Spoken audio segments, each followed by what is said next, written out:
नमस्कार, मैं हूं जितेंद्र कुमार। आप देख रहे हैं स्टडी सफर तक। साथियों, नरेंद्र मोदी और शाह को भनक तक नहीं लगी, अभी हार का विश्लेषण करने में लगे हैं। महाराष्ट्र से देवेंद्र फडणवीस और भारतीय जनता पार्टी के बाकी नेता दिल्ली रिपोर्ट कर रहे हैं। नरेंद्र मोदी जी खुद बनारस पहुंचे हुए हैं। बनारस में संगठन महामंत्री, प्रदेश अध्यक्ष, दोनों डिप्टी सीएम और योगी आदित्यनाथ खुद सबको बुला करके वहां पर समीक्षा की जा रही है। अभी हार के पड़ताल जारी ही है, समझ में वजह नहीं आ रही है। लेकिन इसी समय भारतीय जनता पार्टी के साथ खेल शुरू हो जाता है। पश्चिम बंगाल से खेल शुरू होता है। ममता बनर्जी ने खेल शुरू कर दिया है। दोनों को भनक तक नहीं लगी, ना स्वयंभू चाणक्य को और ना गंगा पुत्र बताने वाले काशी वाले नरेंद्र मोदी जी को। दोनों को भनक तक नहीं है। लेकिन ममता बनर्जी गई थी जो उस रेल हादसे के बाद पीड़ितों से मिलने गई थी। पीड़ितों से मुलाकात हुई, लेकिन उसके बाद एक और मुलाकात, उस मुलाकात ने पश्चिम बंगाल के राजनीतिक गलियारों में हलचल मचा दी। और जैसे इस मुलाकात की खबर दिल्ली दरबार तक पहुंचा, दिल्ली के भीतर भी चर्चा होने लगी कि दीदी का अगला प्लान आखिर है क्या। दरअसल ममता बनर्जी की ये गुप्त मीटिंग जो थी वो एक भारतीय जनता पार्टी सांसद के साथ था, बीजेपी के सांसद के साथ था। ऐसा सांसद जो राज्यसभा का सदस्य है और पश्चिम बंगाल के भीतर पहली बार राज्यसभा किसी शख्स को भेजा भारतीय जनता पार्टी ने, तो यही व्यक्ति है।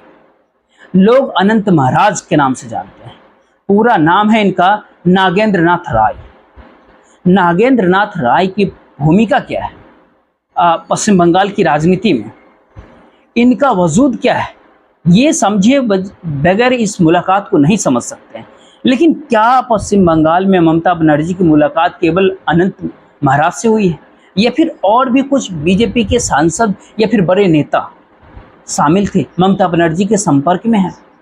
सबसे पहले तो अगर इस पूरे प्रकरण को समझना है तो बीजेपी के भीतर पश्चिम बंगाल में दिलीप घोष बनाम सुवेंदु अधिकारी, सौमित्र खान बनाम सुवेंदु अधिकारी, इस सारी बात को समझना पड़ेगा। ये हैवीवेट्स हैं पश्चिम बंगाल बीजेपी के। सुवेंदु अधिकारी पश्चिम बंगाल में बीजेपी को अपनी मुट्ठी में कैद कर चुके हैं। लेकिन दिलीप घोष जैसे लोग जिन्होंने भारतीय जनता पार्टी को ग्रास रूट लेवल तक पहुंचाने के लिए एड़ी चोटी का जोर लगाया, वो हाशिए पे। सौमित्र खान भी निपट चुके हैं और ऐसे में सबके निशाने पे शुभेंदु अधिकारी हैं। लेकिन शुभेंदु अधिकारी के ऊपर अमित शाह का हाथ, चाणक्य का हाथ, चाणक्य का साथ। अब ऐसे में नागेंद्र नाथ राय यानी अनंत महाराज और ममता बनर्जी की मुलाकात से पहले उन सांसदों के बारे में भी एक बार चर्चा करना बहुत जरूरी है, जिसके बारे में ये कहा जाता है कि वो ममता बनर्जी या टीएमसी के संपर्क में। 7 जून को एक रिपोर्ट आया था, जब मीडिया रिपोर्ट जो है जनसत्ता ने अपने पोर्टल के ऊपर एक खबर डाला था और मीडिया रिपोर्ट में बात खुलकर के आई कि टीएमसी के एक बड़े नेता ने इस बात का दावा किया है कि बीजेपी के नए नए चुने हुए 3 सांसद जो 4 जून के नतीजे के बाद सांसद बने थे, वो टीएमसी के संपर्क में है लगातार। और ये बात उस समय तो हवाई मानी गई, लोगों ने इसको खारिज कर दिया था। लेकिन नागेंद्र नाथ राय के साथ सीधे ममता बनर्जी की मुलाकात से अब 7 जून की उस रिपोर्ट के भीतर अब कुछ न कुछ सच्चाई नजर आने लगी कि क्या 3 सांसद जो 7 जून की रिपोर्ट में था टीएमसी के संपर्क में है, क्या वो संख्या 3 से अधिक हो गई है? क्या नागेंद्र नाथ राय यानी अनंत महाराज की कोई भूमिका है? अनंत महाराज पहले से ही भारतीय जनता पार्टी से नाराज थे, यानी बीजेपी से नाराज थे। वो नरेंद्र मोदी और शाह के सामने घुटने टेकते नजर नहीं आ रहे थे। उन्होंने लोकसभा चुनाव के भीतर जब कुछ बिहार में प्रत्याशी का ऐलान हुआ तभी अपने तेवर दिखा दिए थे। जब निषिद्ध प्रमाणित को कुछ बिहार से प्रत्याशी बीजेपी ने प्रत्याशी बनाया और इस डिसीजन में, इस निर्णय के भीतर अनंत महाराज से कोई राय मशवरा तक नहीं किया गया, तो उसके बाद ही अनंत महाराज ने अपनी नाराजगी साफ साफ जाहिर कर दिया था। अब बात अनंत महाराज के जरिए भाजपा के सांसदों के जरिए क्या संपर्क किया जा रहा है, इसकी बात किया जाए, या फिर अनंत महाराज का कद क्या है, वजूद क्या है पश्चिम बंगाल की राजनीति में, इस बात की। तो पहले उनकी वजूद की बात कर लेते हैं, फिर इनके जरिए संपर्क हो सकता है या फिर नहीं हो सकता है, ये भी इस बात को भी समझेंगे। लेकिन अनंत महाराज के वजूद की अगर बात करें तो पहले पश्चिम बंगाल के भीतर दलित कितने हैं ये बात समझना पड़ेगा। पश्चिम बंगाल में कुल 18% कुल आबादी जो है कुल आबादी की 18% दलित, और इस 18% दलितों में जो सबसे बड़ी संख्या कही जाती है वो मतुआ समाज की। जो मतुआ समुदाय है उनकी संख्या सबसे ज़्यादा है, सबसे प्रभावी भूमिका में। ये मतुआ समुदाय पिछले चुनाव के भीतर भारतीय जनता पार्टी के साथ जाता हुआ दिखा। इस बार वो मतुआ समुदाय भी भारतीय जनता पार्टी से थोड़ा छिटका था, पूरी तरह से नहीं सही लेकिन काफ़ी हद तक वो छिटका, उस सबसे बड़ा स्टेक होल्डर था। उसके बाद मतुआ के बाद दूसरे नंबर पे आता है 18% दलित आबादी वाले राज्य बंगाल के भीतर दूसरे नंबर पे सबसे प्रभावी कोई समुदाय अगर है तो वो राजवंशी समुदाय है। इस राजवंशी समुदाय की हैसियत को अगर समझना है तो उत्तर बंगाल में, नॉर्थ बंगाल में और के 5 जिलों को समझना पड़ेगा। उन 5 जिलों में जिसमें 20 विधानसभा सीट सीधे सीधे राजवंशी समुदाय के लोग प्रभावित करते हैं, यानी यहाँ पर निर्णायक भूमिका में राजवंशी समुदाय।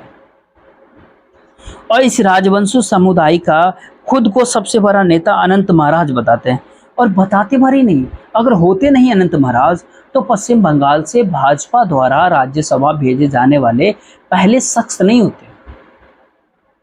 तो भाजपा ने अनंत महाराज को राज्यसभा भेज करके इस बात को प्रमाणित किया है कि उत्तरी बंगाल के एक बड़े हिस्से पर अनंत महाराज या नागेंद्र नाथ राय का प्रभाव है, सीधा प्रभाव। अब ऐसे में नागेंद्र नाथ राय यानी अनंत महाराज के जरिए क्या पश्चिम बंगाल में ममता बनर्जी जो पहले मतुआ समुदाय छिटका उसके बाद राजवंशी समुदाय के ऊपर टारगेट कर रही है, और बीजेपी भारतीय जनता पार्टी जो धीरे धीरे करके अपोजिशन की पार्टी तक पहुंची थी, उस बीजेपी को पश्चिम बंगाल के भीतर और जड़ें गहरी हो पाए इससे पहले ही जड़ों में मट्ठा डालने के लिए उन्होंने पूरा प्लान तय कर लिया है ममता बनर्जी ने। और इस प्लान के साथ साथ क्या जब टीडीपी जेडीयू सबके बारे में देश में चर्चा है कि स्पीकर अपना बिठाने के बाद भारतीय जनता पार्टी का अगला मिशन शुरू होगा। ऐसे भाजपा बीजेपी का मिशन न कहे, भाजपा अमित शाह और मोदी हो चुके हैं, मोदी ही भाजपा है और भाजपा ही मोदी है। तो ऐसे दौर में मोदी और शाह का मिशन शुरू होगा जेडीयू और टीडीपी पर। टीडीपी फिर भी सेकेंड ऑप्शन है, सबसे पहला और सॉफ्ट टारगेट जेडीयू है। इस जेडीयू के भीतर केसी त्यागी, देवेश चंद्र ठाकुर जैसे लोग का बयान लगातार देश के सामने है। केसी त्यागी के बयान जिस मूड में आते हैं वो बताता है कि जेडीयू नीतीश कुमार की इच्छा हो या अनिच्छा हो, लेकिन नरेंद्र मोदी के सामने घुटने टेक चुकी है सरेंडर के मूड में। स्पीकर के चुनाव के ऊपर सभी जो अलाइड है पार्टी एनडीए गठबंधन में, उस सबके से ज़्यादा अगर उसमें कोई झुका हुआ नज़र आ रहा है और पहले से ही बीजेपी के स्पीकर के नाम पर अपनी सहमति देता हुआ नज़र आ रहा है तो वो जेडीयू है, जनता दल यूनाइटेड है, वो नीतीश कुमार है। और नीतीश कुमार के केसी त्यागी जी जो उनके हैं राइट हैंड, केसी त्यागी के बारे में तो हम कई वीडियो में बात किए, उस बात की पे नहीं जाते हैं। लेकिन ऐसे हालात में जब नरेंद्र मोदी और शाह की नज़र अपने ही अलायंस पर है और अपने ही दोस्तों पे कि पार्टियों को तोड़ने पर हो सकती है, 272 तक के आंकड़े को पाने के लिए 3 महीना का टारगेट, तमाम जो पॉलिटिकल राजनीतिक विश्लेषक काफ़ी साहस करके इस दौर में बोलने की हिम्मत करें कि सभी कहते हैं 90 से 100 दिन में अपने दोस्तों को ही तोड़ेंगे, अमित शाह और मोदी और 272 प्लस बीजेपी को अकेले दम पे पहुंचाएंगे ताकि 5 साल उसी अंदाज में राज कर सके जिस अंदाज में 2014 से 2024 तक राज किया था। क्या ऐसे में इस मिशन को पलीता पश्चिम बंगाल में बैठ कर के ममता बनर्जी पलीता लगा सकती है?